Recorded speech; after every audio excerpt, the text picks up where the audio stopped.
بسم اللہ الرحمن الرحیم الم تر کیف فعل ربک باصحاب الفیل الم یجعل کیدہم فی تضلیل وارسل علیہم طیرا ابابیل ترمیہم بحجارۃ من سجیل فجعلہم کعصف مأکول۔ دوستو، آج ہم سورہ فیل جو کہ قرآن کریم کی 105ویں سورت ہے، اس کا صحیح تلفظ ادائیگی کے ساتھ میں آپ لوگوں کے سامنے پڑھ کر بتلاؤں گا۔ آپ سب لوگوں سے گزارش ہے کہ آپ سب لوگ میرے اس چینل کو لازمی سبسکرائب کر دیجئے گا، برابر میں بیل کا نشان ہوگا اس پر بھی کلک کر دیجئے گا تاکہ آپ کو روزانہ قرآن کریم کی ویڈیوز ملتی رہیں۔ تو اب شروع کرتے ہیں۔ سب سے پہلے میں اس کا لفظی تلفظ کر لیتا ہوں۔ بسم اللہ الرحمن الرحیم۔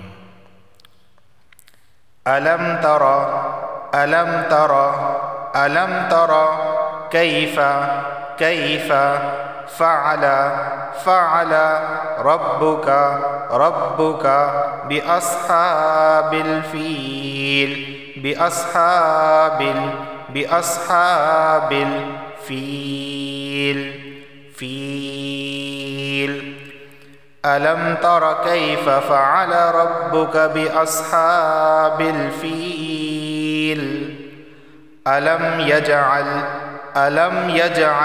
یہاں پر دیکھیں قلقلہ ہوگا کیونکہ جیم حروف قلقلہ میں سے ہے، تو اس وجہ سے آواز مخرج سے ٹکرائے گی۔ الم یجعل یجعل کیدہم کیدہم فی تضلیل، فا یا ظرفی ایک الف کے برابر اسے کھینچ کر پڑھا جائے گا۔ تضلیل واو کا مخرج ہے حافہ لسان، یعنی زبان کی کروٹ اوپر کے داڑھ سے لگے گی۔ تضلیل تضلیل تضلیل، یہ اس کا مخرج ہے حافہ لسان ذات کا۔ لام یا زرلی اسے بھی ایک الف کے برابر کھینچ کر پڑھا جائے گا۔ فی تضلیل وَأَرْسَلَ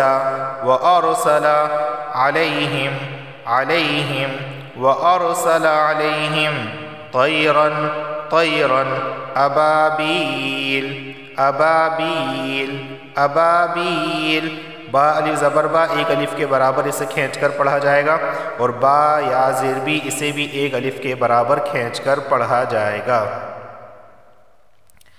ترمیہم، یہاں دیکھیں یا ساکن سے پہلے زیر آیا ہے تو اسے ایک الف کے برابر کھینچ کر پڑھا جائے گا۔ میم یا زیر میم۔ ترمیہم، میم ساکن کے بعد با آیا ہے، اور قاعدہ کیا ہے کہ اگر میم ساکن کے بعد حرف با آ جائے تو اخفا میم ساکن کا قاعدہ لاگو ہوتا ہے، تو لہٰذا یہاں بھی غنہ ہوگا۔ اخفا میم ساکن کیا ہے یہ تھوڑی لمبی بحث ہے، بس اتنا سمجھ لیں کہ یہاں بھی غنہ ہوگا۔ کس طرح؟ ترمیہم ترمیہم ترمیہم، ہم دیکھیں ہم اس طرح آواز آئے گی، ہم بحجارتم بحجارتم، یہاں دیکھیں تنوین کے بعد میم آیا ہے، اور میم حروف یرملون میں سے ہے، تو یہاں پر ادغام اور غنہ دونوں ہوں گے۔ دیکھیں ادغام کس طرح ہو رہا ہے کہ تنوین کو میم میں داخل کر رہے ہیں، بحجارتم تم، اور ناک سے بھی آواز آ رہی ہے، اس کو کہتے ہیں ادغام بالغنہ۔ بحجارۃ من سجیل من سجیل، ٹھیک ہے۔ یہاں نون ساکن کے بعد سین آیا ہے، اور سین حروف اخفا میں سے ہے، اخفا والا غنہ ہوگا، یعنی زبان کی نوک اوپر کے تالو سے نہیں لگے گی، اور ایک الف کے برابر یہاں غنہ کریں گے۔ من سجیل سجیل سجیل، یا ساکن سے پہلے زیر آیا ہے تو اسے بھی ایک الف کے برابر کھینچ کر پڑھا جائے گا۔ فجعلہم کعصف،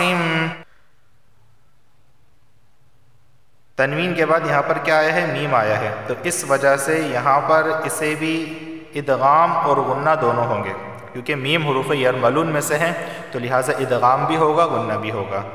کعصفم کعصفم مأکول، اس کو معقول نہیں پڑھیں گے بلکہ مأکول، میم حمزہ زبر ما جھٹکا بھی دیں گے، مأکول مأکول، کاف واو پیش کو ایک الف کے برابر اسے کھینچ کر پڑھا جائے گا۔ اچھا یہاں پر جو یہ تھا بِأَصْحَابِ الْفِیل، یا ساکن سے پہلے زیر آیا ہے تو اسے بھی ایک الف کے برابر کھینچ کر پڑھا جائے گا۔ تو یہ آج کی ویڈیو کا سبق تھا۔ اگر ویڈیو اچھی لگی ہو تو آپ سب لوگ لازمی لائک کر دیجئے گا، اور ویڈیو کو اور میرے چینل پر اگر آپ نئے ہیں تو اسے لازمی سبسکرائب کر دیجئے گا، اور کمنٹس کر کے بتائیے گا کہ آپ کو ویڈیو کیسی لگی۔ السلام علیکم ورحمۃ اللہ وبرکاتہ۔